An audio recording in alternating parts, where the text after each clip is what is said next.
بسم اللہ الرحمن الرحیم۔ محترم ناظرین السلام علیکم۔ آج کی ویڈیو میں ہم رسول کریم صلی اللہ علیہ وآلہ وسلم اور حضرت خدیجہ رضی اللہ تعالی عنہا کی شادی کا مکمل واقعہ بیان کریں گے۔ پچھلی ویڈیو میں ہم نے اس سفر کا حال بیان کیا تھا جس میں رسول کریم صلی اللہ علیہ وآلہ وسلم حضرت خدیجہ رضی اللہ تعالی عنہا کا سامان تجارت لے کر شام گئے تھے۔ یہ تجارتی قافلہ شام میں اپنا تجارتی سامان فروخت کرنے کے بعد مکہ کی جانب واپس چلا اور 24-25 دن کی مسافت کے بعد مقام جحفہ پر پہنچا۔ مقام جحفہ شام کی طرف سے آنے والے لوگوں کے لیے میقات کا مقام ہے۔ میقات اس مقام کو کہتے ہیں جہاں پر حج یا عمرہ کے لیے جانے والے لوگ احرام باندھتے ہیں۔ مقام جحفہ پر آ کر یہ قافلہ رک گیا۔ جحفہ سے مکہ تک تقریباً 150 کلومیٹر کا فاصلہ بنتا ہے۔ عرب کا ایک دستور تھا کہ جب کوئی قافلہ کامیاب واپس آئے، تجارت میں انہیں نفع زیادہ ہو، تو ہمیشہ ان کی یہ خواہش ہوتی تھی کہ ہم شہر میں جائیں تو لوگ ہمارا استقبال کریں اور ہمیں مبارکباد دیں۔ چونکہ یہ قافلہ اپنا مال تجارت فروخت کر کے آ رہا ہے، ہر ایک کے پاس پیسے ہیں، اس لیے کسی ویران مقام پر نہیں رک سکتے۔ مکے سے پہلے سب سے بڑا شہر جحفہ ہے۔ جحفہ کے بعد مکہ تک کوئی بڑی آبادی نہیں ہے۔ قافلے کو وہاں روک دیا جاتا ہے اور پھر ہر آدمی اپنے ایک غلام کو بھیجتا ہے تاکہ وہ مکے والوں کو جا کے بتا دے۔ جناب خدیجہ کا غلام میسرہ ہے۔ بنیادی طور پر اس کی ذمہ داری ہے کہ وہ جائے اور جا کے جناب خدیجہ کو اطلاع دے، مگر میسرہ پیغمبر اسلام سے گزارش کرتا ہے کہ آج تک میری مالکہ خدیجہ طاہرہ کو کسی تجارت میں اتنا نفع نہیں ہوا ہے۔ یہ بڑی خوشخبری ہے۔ میری یہ خواہش ہے کہ آپ خود وہاں تشریف لے جائیں اور یہ خبر خود انہیں پہنچائیں۔ پیغمبر اسلام نے کہا کہ ٹھیک ہے، میں تیار ہوں۔ یہ سارے کے سارے لوگ چلے۔ اب یہ سب غلام ہیں، ہر ایک اپنی مرضی سے جاتا ہے۔ پیغمبر اسلام آگے بڑھے۔ چھوٹا سا ایک پہاڑی ٹیلہ تھا۔ پیغمبر اسلام وہاں پہنچے اور ایک لمحے کے لیے اس کے پہلو میں چلے گئے۔ میسرہ نے گمان کیا کہ چونکہ صبح کا وقت ہے، شاید آرام کر رہے ہیں، شام کو سفر اختیار کریں گے۔ میسرہ غلام ہے، آقا نہیں ہے کہ اس کام میں کوئی دخل دے۔ وہ خاموش ہو گیا۔ اللہ کے رسول جحفہ کے نزدیک اس ٹیلے کے پہلو میں چلے گئے اور وہاں جا کے بظاہر رک گئے، اس لیے کہ راستہ تو آنکھوں کے سامنے ہے، راستے میں چلتے ہوئے تو نظر نہیں آ رہے ہیں۔ میسرہ بھی خاموش۔ باقی تاجروں میں سے ہر ایک جشن منا رہا ہے، لوگ آرام کر رہے ہیں، تھکن اتار رہے ہیں اور ادھر غلام دوڑے چلے جا رہے ہیں۔ تاریخ بتاتی ہے کہ اسی دن کی صبح کو جناب خدیجہ طاہرہ اپنی سہیلیوں کے ساتھ جا کر اپنی چھت پر بیٹھ گئیں۔ ریشمی کپڑے کا ایک خیمہ سا بنا کر اس کے نیچے بیٹھی ہوئی ہیں اور محو گفتگو ہیں۔ اچانک جناب خدیجہ طاہرہ کو ایسا محسوس ہوا کہ جیسے ایک نور فضا میں نمودار ہو گیا ہو۔ جناب خدیجہ سمجھی کہ سورج کی روشنی ہوگی، لیکن فوراً یہ احساس ہوا کہ اتنی گرمی نہیں ہو رہی جو سورج کی اتنی روشنی کے ساتھ ہونی چاہیے۔ گھبرا کے پیچھے کی جانب دیکھا تو کیا دیکھتی ہیں کہ جنت المعلیٰ کے قبرستان کے پیچھے جو پہاڑیاں ہیں وہاں سے ایک نور سا نمودار ہو رہا ہے۔ جب مزید غور کیا تو ایسا لگا کہ جیسے ایک قبہ بنا ہوا ہے اور یہ قبہ سونے اور چاندی کا بنا ہوا ہے۔ یاقوت اور جواہرات کی لڑیاں اس میں سے لٹک رہی ہیں۔ یہ قبہ کسی اونٹ سوار کے سر پر اس انداز سے ہے کہ وہ سارے کا سارا اونٹ اور اس کا سوار اس قبے کے اندر نظر آ رہا ہے اور یہ نور اسی قبے سے نمودار ہو رہا ہے۔ جناب خدیجہ گھبرا گئیں کہ میری آنکھوں کو دھوکہ تو نہیں ہو رہا ہے۔ اپنی کنیزوں اور اپنی سہیلیوں سے کہا کہ دیکھو جو کچھ میں دیکھ رہی ہوں، کیا تم بھی یہ دیکھ رہی ہو یا نہیں؟ سب نے مڑ کے دیکھا، تصدیق کی کہ ہاں اے خدیجہ طاہرہ، جو کچھ آپ نے دیکھا وہ ہم نے بھی دیکھا، مگر یہ کیا ماجرا ہے؟ جناب خدیجہ غور سے دیکھتی ہیں اور کہتی ہیں کہ جانور تو مجھے جانا پہچانا لگ رہا ہے، یہ تو ایسا محسوس ہو رہا ہے کہ میرا ہی اونٹ ہے۔ سہیلیوں نے کہا کہ خدیجہ طاہرہ، یہ کیسے ہو سکتا ہے؟ آپ کا اونٹ تو میسرہ کے ساتھ شام کے سفر میں گیا ہوا ہے، وہ یہاں کیسے آ گیا؟ خدیجہ طاہرہ کہتی ہیں کہ نہیں، اب تو میں سوار کو بھی پہچان رہی ہوں، یہ تو وہی ابو طالب کا بھتیجا محسوس ہو رہا ہے۔ اور ساری سہیلیاں متوجہ ہو گئیں۔ تھوڑی دیر گزرتی ہے کہ خدیجہ طاہرہ نے دیکھا کہ جیسے وہ یاقوت سرخ کا قبہ خود بخود غائب ہو گیا ہو اور نور میں بھی تھوڑی کمی آنے لگی۔ پروردگار عالم اپنے حبیب کے اعجاز کو ابھی پوشیدہ بھی رکھنا چاہتا ہے۔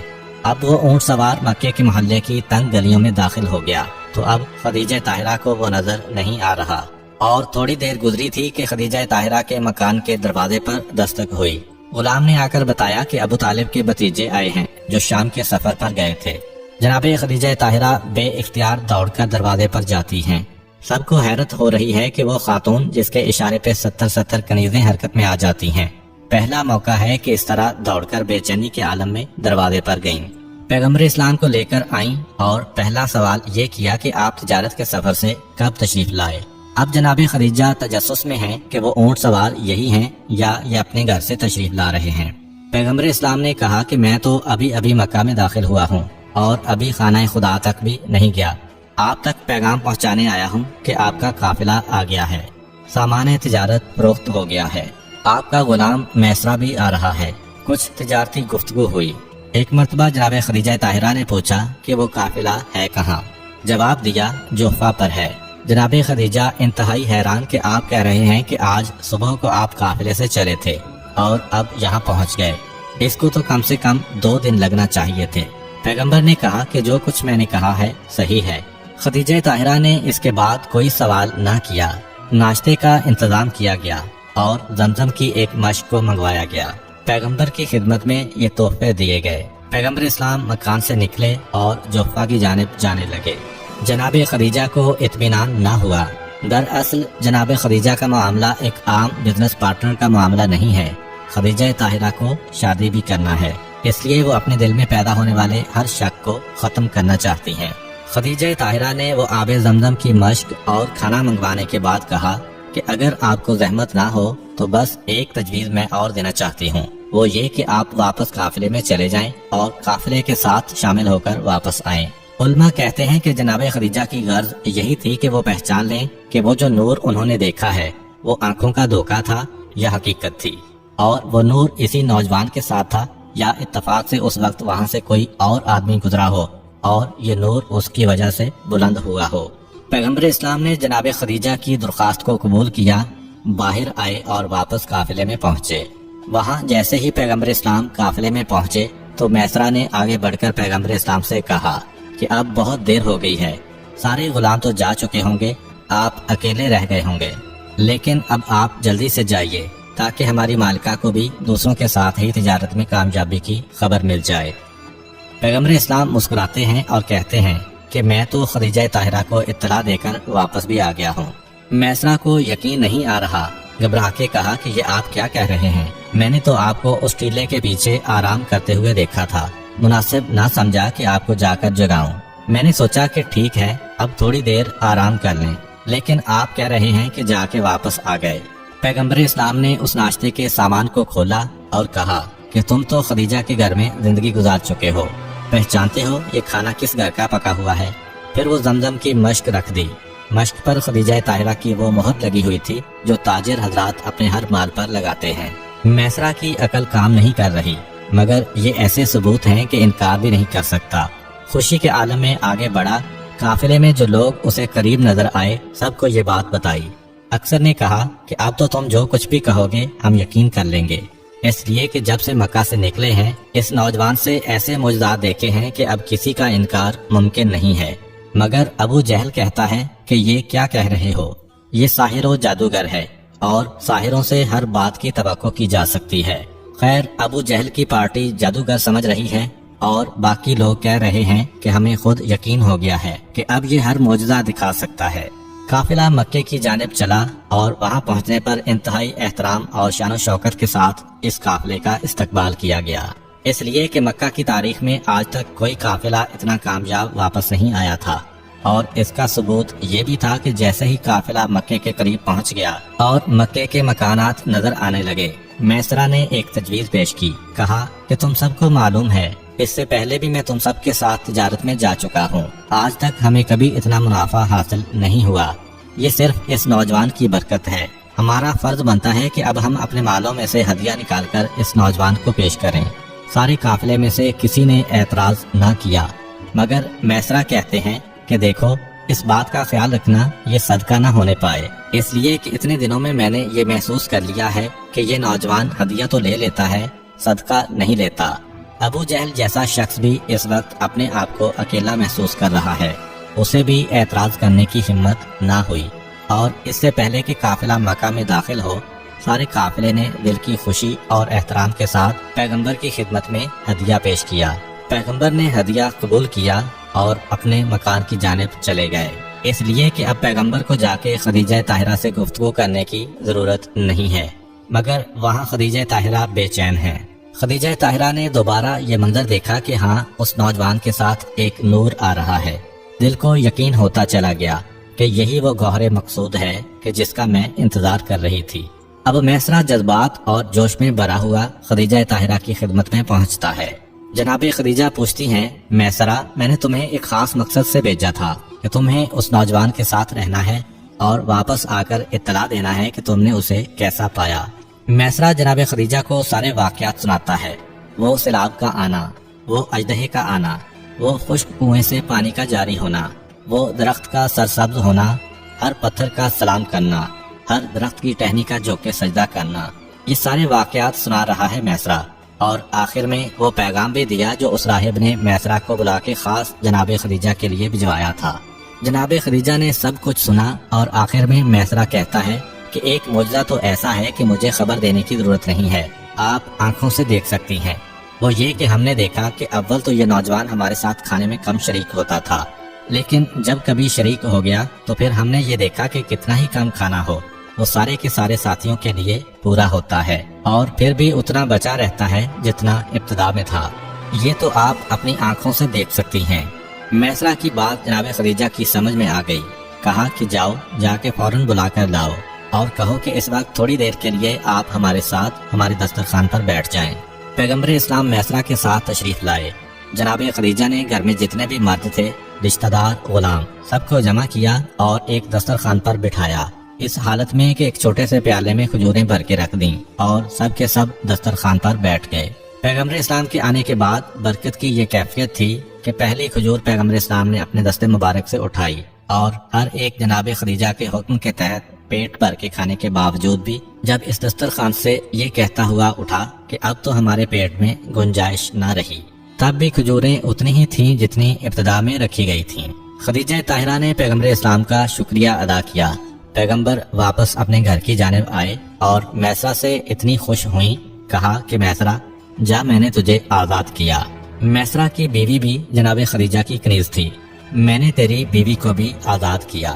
ان کے بچے بھی خدیجہ طاہرہ کے غلام تھے، میں نے تیرے بچوں کو بھی آزاد کیا۔ اس کے بعد زمین کا ایک ٹکڑا دیا، 2 اونٹ اور سونے اور چاندی کی ایک کثیر مقدار دی کہ میسرہ، تو نے مجھے ایسی خوشخبری سنائی ہے کہ اب اس کے بعد تیرا حق ہو گیا میرے اوپر، ان سارے تحفوں کو لے کر جا اور آج سے تو آزاد ہے۔ میسرہ پیغمبر اسلام کا شکریہ ادا کرتے ہوئے کہ آج ان کے سبب سے مجھے آزادی ملی ہے، روانہ ہوتا ہے۔ اب جناب خدیجہ کے دل کو اطمینان ہو گیا، کیونکہ اس سے پہلے 3 واقعات ہو چکے ہیں۔